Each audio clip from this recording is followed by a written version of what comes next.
MDH ಜನ ಮಸಾಲಾ. ಈಗ ಕಡಲೆ ಇರಲಿ, ಹಲಸಂದೆ ಬೀಜ, ಕಪ್ಪು ಕಡಲೆ ಅಥವಾ ಬಿಳಿ ಕಡಲೆ, ಎಲ್ಲವೂ ಸ್ವಾದಿಷ್ಟವಾಗುತ್ತೆ. MDH.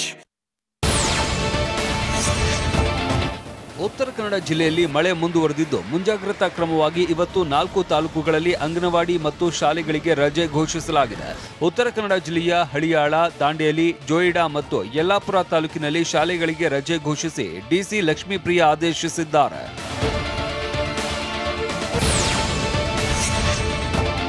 ಹಾಸನ ಜಿಲ್ಲೆಯಲ್ಲೂ ಮುಂಗಾರು ಮಳೆ ಆರ್ಭಟ ಮುಂದುವರೆದಿದೆ. ಮುನ್ನೆಚ್ಚರಿಕಾ ಕ್ರಮವಾಗಿ ಇವತ್ತು ಹಾಸನದ 3 ತಾಲೂಕುಗಳಲ್ಲಿ ಶಾಲೆಗಳಿಗೆ ರಜೆ ಘೋಷಿಸಲಾಗಿದೆ. ಸಕಲೇಶಪುರ, ಆಲೂರು, ಅರಕಲಗೂಡು ತಾಲೂಕುಗಳಲ್ಲಿ ಅಂಗನವಾಡಿ, ಪ್ರಾಥಮಿಕ ಮತ್ತು ಪ್ರೌಢಶಾಲೆಗಳಿಗೆ ರಜೆ ಘೋಷಿಸಿ ಡಿಸಿ ಲತಾ ಕುಮಾರಿ ಆದೇಶಿಸಿದ್ದಾರೆ.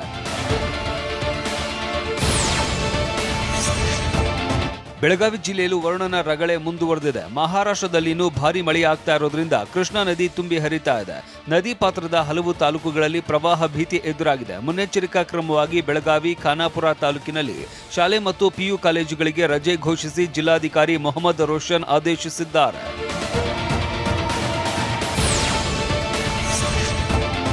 ಹಸು ಮೇಯಿಸುವುದಕ್ಕೆ ತೆರಳಿದ್ದ ವೇಳೆ ಕಾವೇರಿ ನದಿಯಲ್ಲಿ ಸಿಲುಕಿದ್ದ ತಂದೆ ಮತ್ತು ಮಗನನ್ನ ಇನ್ಸ್ಪೆಕ್ಟರ್ ಒಬ್ಬರು ರಕ್ಷಣೆ ಮಾಡಿದ್ದಾರೆ. ಮೈಸೂರು ಜಿಲ್ಲೆ ಟಿ ನರಸೀಪುರ ತಾಲೂಕಿನ ಬನ್ನೂರು ಬಳಿ ಘಟನೆ ನಡೆದಿದೆ. ನದಿ ಮಧ್ಯೆ ಸಿಲುಕಿದ್ದ ಕೃಷ್ಣೇಗೌಡ ಮತ್ತು ಪುತ್ರ ಪ್ರವೀಣ್ ರಕ್ಷಿಸುವುದಕ್ಕೆ ಸ್ಥಳೀಯರು ಪೊಲೀಸರಿಗೆ ಕರೆ ಮಾಡಿದ್ದು, ಸ್ಥಳಕ್ಕೆ ಬಂದ ಇನ್ಸ್ಪೆಕ್ಟರ್ ಮನೋಜ್ ಕುಮಾರ್ ತೆಪ್ಪದ ಮೂಲಕ ಅಪ್ಪ ಮಗನನ್ನ ಬಚಾವ್ ಮಾಡಿದ್ದಾರೆ.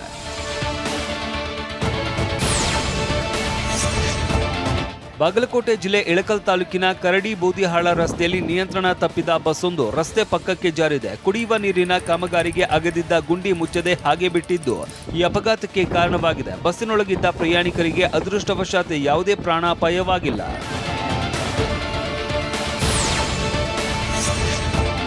ಕೆಐಎಡಿಬಿ ಭೂಸ್ವಾಧೀನ ವಿರೋಧಿಸಿ ಇವತ್ತು ದೇವನಹಳ್ಳಿ ಚಲೋ ಕೈಗೊಳ್ಳಲಾಗಿದೆ. ಬೆಂಗಳೂರು ಗ್ರಾಮಾಂತರ ದೇವನಹಳ್ಳಿ ತಾಲೂಕಿನ 13 ಹಳ್ಳಿಗಳ ಪೈಕಿ 3 ಹಳ್ಳಿಗಳ 500 ಎಕರೆ ಭೂಮಿಯನ್ನ ಹೊರತುಪಡಿಸಿ ಉಳಿಕೆ 1250 ಎಕರೆ ಭೂಸ್ವಾಧೀನಕ್ಕೆ ಸರ್ಕಾರ ನಿರ್ಧರಿಸಿದೆ.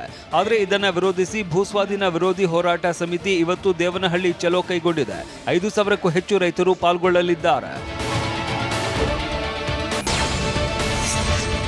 ವಾರಣಾಸಿ ಮತ್ತು ದೆಹಲಿ ನಡುವಿನ ವಂದೇ ಭಾರತ್ ರೈಲಿನಲ್ಲಿ ಮಳೆ ನೀರು ಸೋರಿಕೆಯಾಗುವ ವಿಡಿಯೋ ವೈರಲ್ ಆಗಿತ್ತು.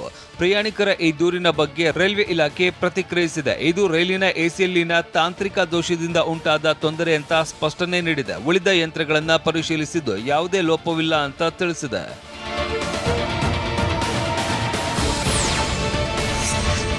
ಮೇಘಾಲಯದಲ್ಲಿ ಹನಿಮೂನ್ಗೆ ತೆರಳಿದ್ದಾಗ ಪತ್ನಿಯಿಂದ ಹತ್ಯೆಗೀಡಾದ ರಾಜ ರಘುವಂಶಿ ಹೆಸರನ್ನ ಚಿರಾಪುಂಜಿಯ ವ್ಯೂ ಪಾಯಿಂಟ್ಗೆ ಇಡುವಂತೆ ಬಿಜೆಪಿ ನಾಯಕ ಮನವಿ ಮಾಡಿದ್ದಾರೆ. ಮೇಘಾಲಯದ ಬಿಜೆಪಿ ನಾಯಕ ಜೇಮ್ಸ್ ಸೈಮಿಯಾಂಗ್ ಈ ಸಂಬಂಧ ಅಲ್ಲಿನ ಸಿಎಂಗೆ ಪತ್ರ ಬರೆದಿದ್ದು, ರಾಜ ಸ್ಮಾರಕ ವ್ಯೂ ಪಾಯಿಂಟ್ ಪ್ರವಾಸೋದ್ಯಮ ಮತ್ತು ಜಾಗೃತಿಗೆ ಸಾಂಕೇತಿಕ ಹೆಗ್ಗುರುತಾಗಿ ಕಾರ್ಯನಿರ್ವಹಿಸುತ್ತದೆ ಅಂತ ಹೇಳಿದ್ದಾರೆ. ಇರಾನ್ ಮತ್ತು ಇಸ್ರೇಲ್ ನಡುವಿನ ಕದನ ವಿರಾಮವನ್ನು ಭಾರತ ಸ್ವಾಗತಿಸಿದೆ. ಶಾಂತಿ ಸ್ಥಾಪಿಸಲು ಮಾತುಕತೆ ಮತ್ತು ದೀರ್ಘಕಾಲೀನ ಸ್ಥಿರತೆ ಖಚಿತಪಡಿಸಿಕೊಳ್ಳಲು ತನ್ನ ಪಾತ್ರವನ್ನು ನಿರ್ವಹಿಸುವುದಕ್ಕೆ ಸಿದ್ಧ ಅಂತ ಭಾರತದ ವಿದೇಶಾಂಗ ಸಚಿವಾಲಯ ಪ್ರಕಟಣೆಯಲ್ಲಿ ತಿಳಿಸಿದೆ. ಯಾಕೆ ಈಗ ಬಂತ ಸ್ವಾದ? ಖಂಡಿತ ಈಗ ಬಂತು ಅಸಲಿ ಸ್ವಾದ. MDH chunky chaat masala life ಅಲ್ಲಿ ಅಸಲಿ ಸ್ವಾದ ತರುತ್ತೆ. ಅಸಲಿ ಮಸಾಲ, MDH.